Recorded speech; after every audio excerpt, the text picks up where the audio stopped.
Hello, Year 4. Welcome back. We are on lesson 3 today of our geography unit on the rainforest. And today we are going to be focusing on the layers of the rainforest and what those layers are called. And we're going to find out exactly what we're going to be doing. Let's first make sure we've got what we need. So you need a pencil and you need some plain paper. There's going to be a choice of the task at the end of the session today. So I wouldn't worry too much about number 3 at the moment, the art supplies. I would wait and see what you decide to do and then go and collect your supplies then. So just make sure you've got a pencil and some plain paper and we can get cracking. So we're going to find out today what the name of the 4 layers are, what the 4 layers are like and the type of flora and fauna in those 4 layers. We are going to use the vocabulary to describe the 4 layers, starting from the emergent layer at the top, then we're going to go down to the canopy, then the understory, and then the forest floor. But first, we are starting with a quiz. It's a who wants to be a millionaire quiz today. Splash does. Splash wants to be a millionaire. I think we'd all like to do that, wouldn't we? Not real though, I'm afraid. I'm not really going to be able to give you £1 million, but you can have a look and see how well you might do. So let me share the quiz with you and we can get cracking. Here we go. Multiple choice, this quiz. Am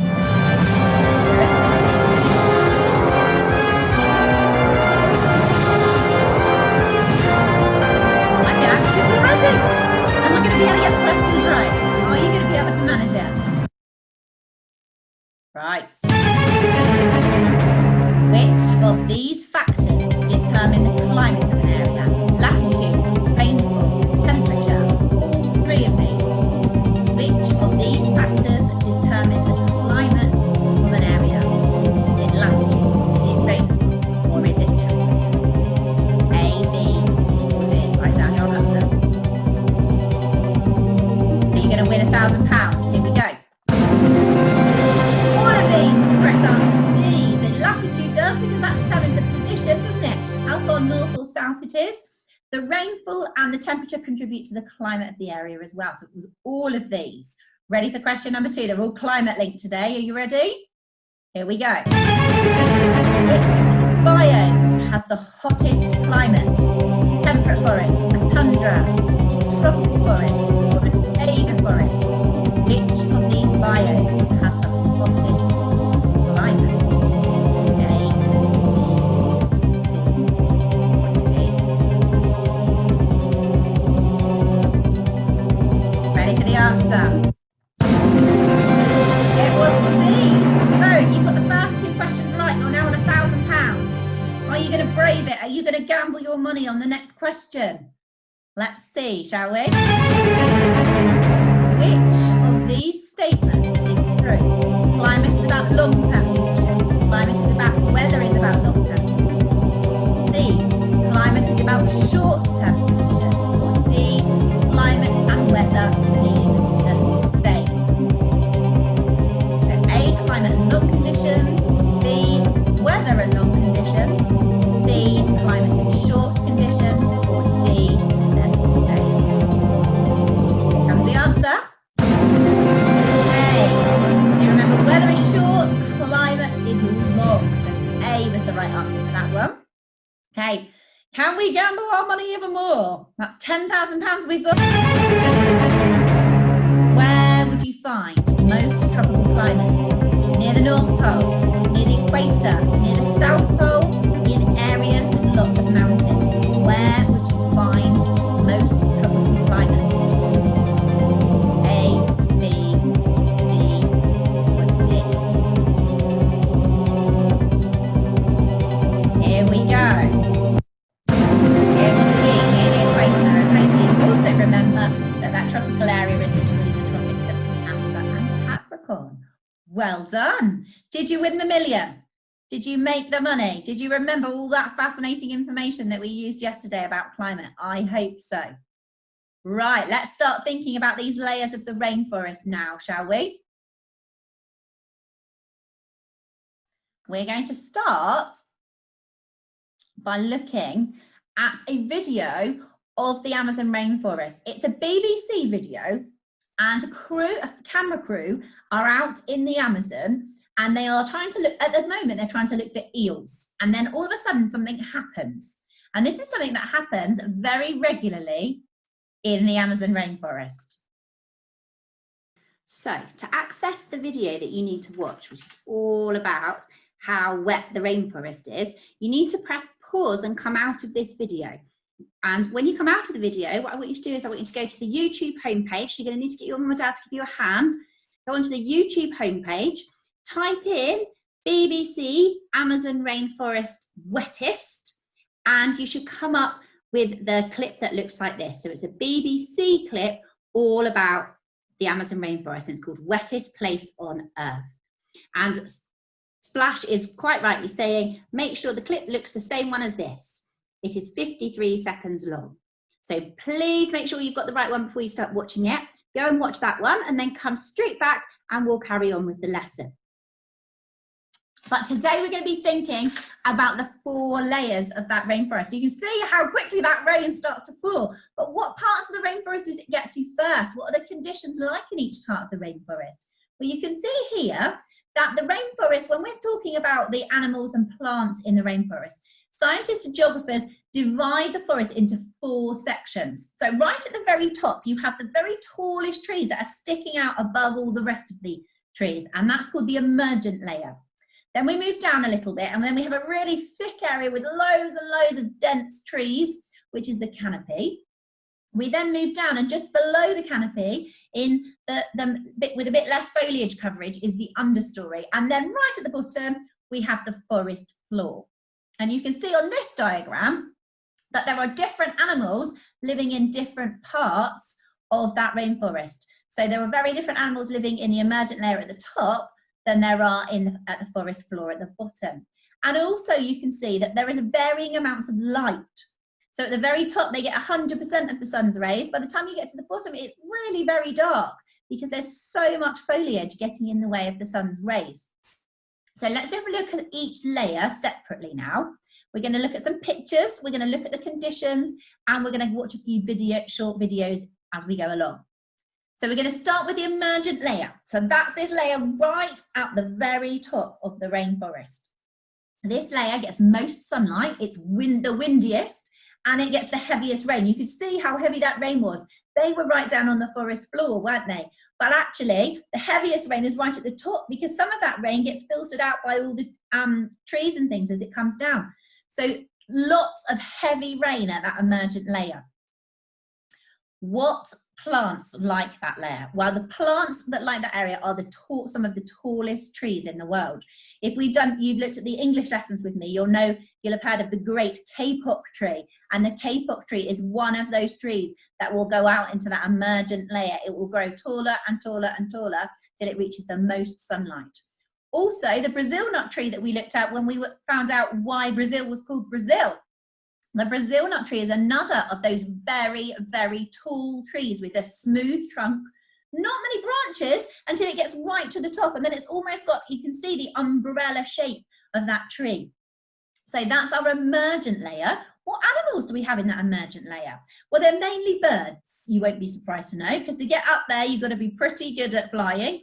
And so some of the most famous animals that are up there are the harpy eagle, and you can see there a mother and her baby harpy eagle chick, and animals like macaws. So they're some of the birds that you might find in that emergent layer.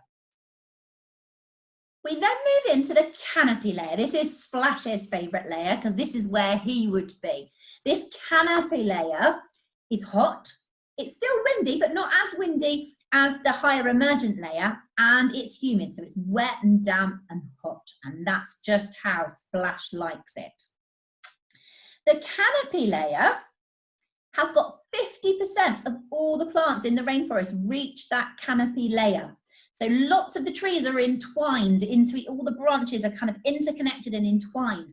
And in the rainforest, they have lots of creepers and vines and lianas. And they are all plants that kind of creep up the bark of the tree and intertwine with all the tree leaves and branches. So there's lots of plants that get up to that layer.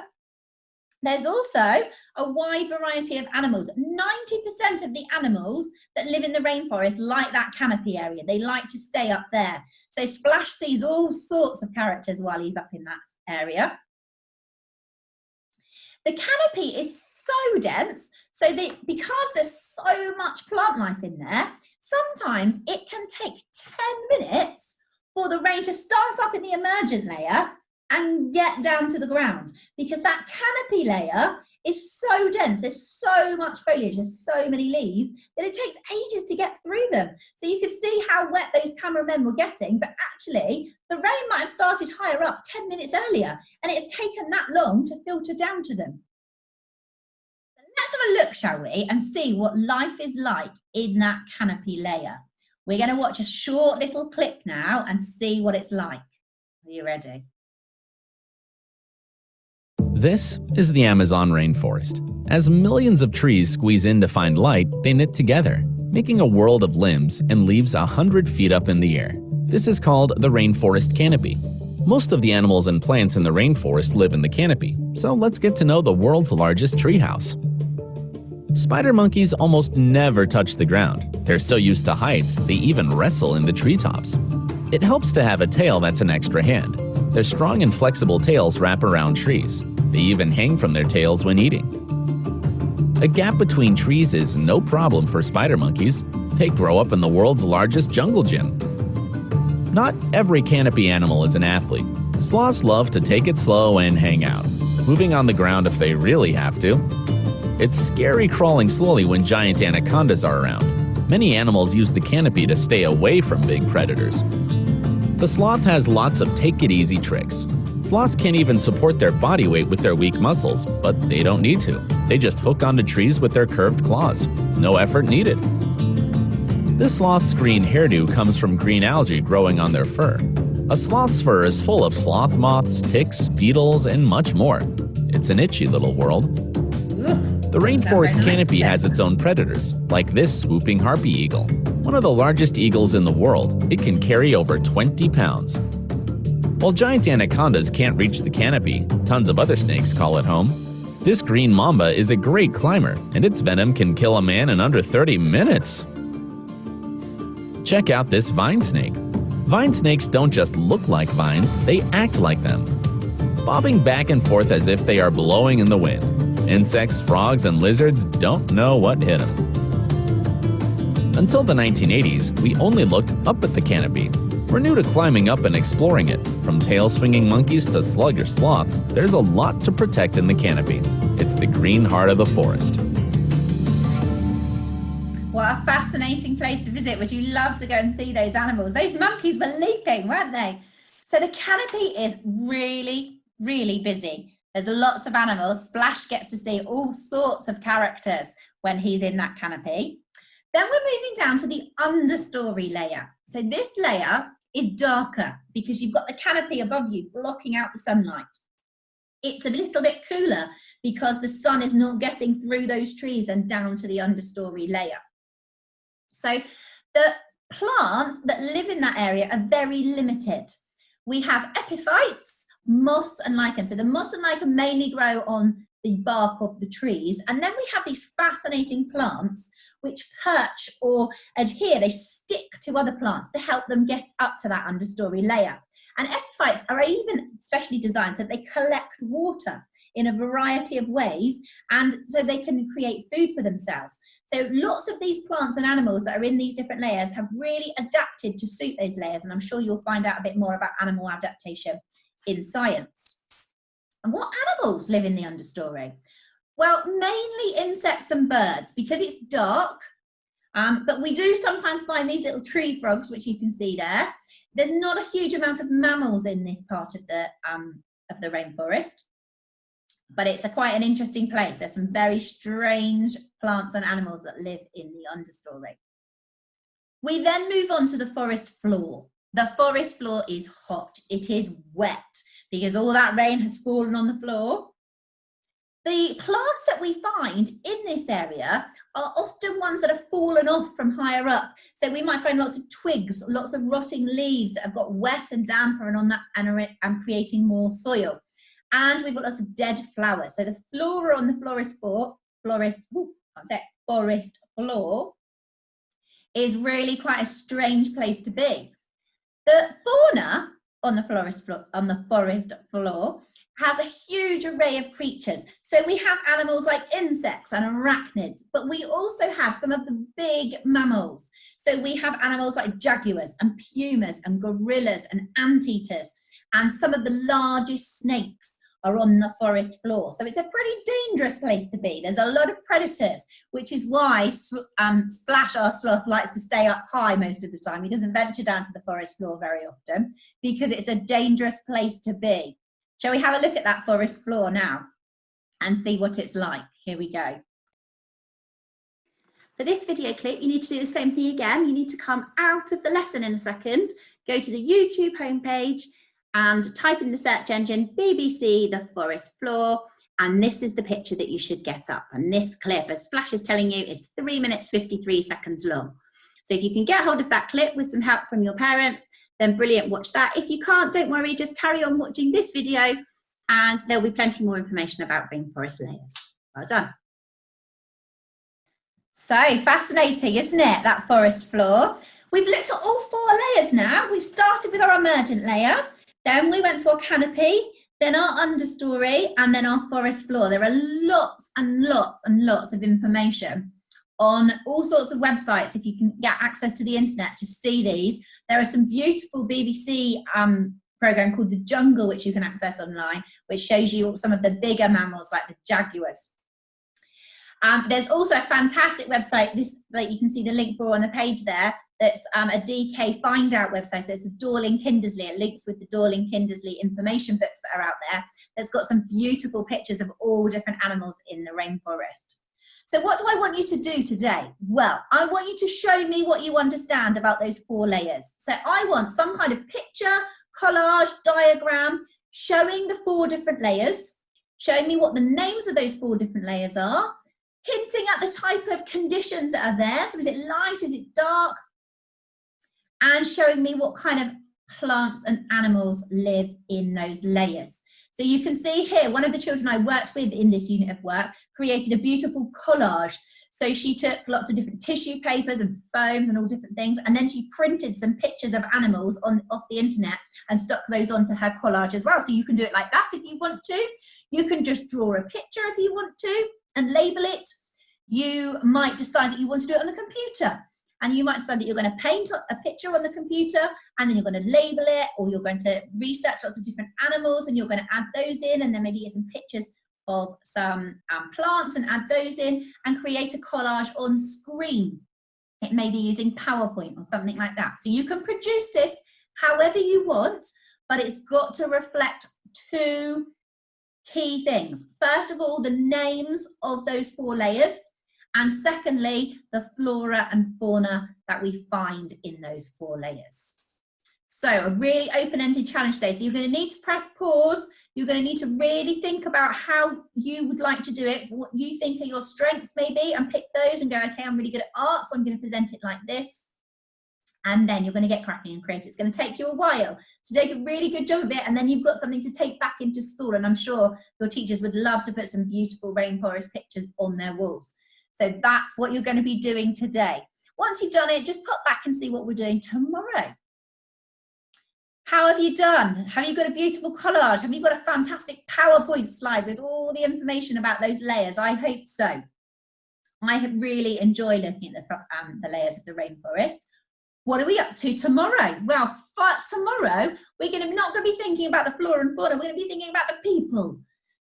So we're going to be thinking about the people who live in the Amazonian tribes, and we're going to be comparing those people and their lives to the lives that we lead in our very temperate area in the United Kingdom. So that's the plan for tomorrow. I look forward to seeing you tomorrow. Feel free to keep exploring, keep finding out as much as you can about rainforests, and we will enjoy the journey tomorrow finding out about the Amazonian tribes. Have a good day, and I will see you tomorrow. Bye-bye.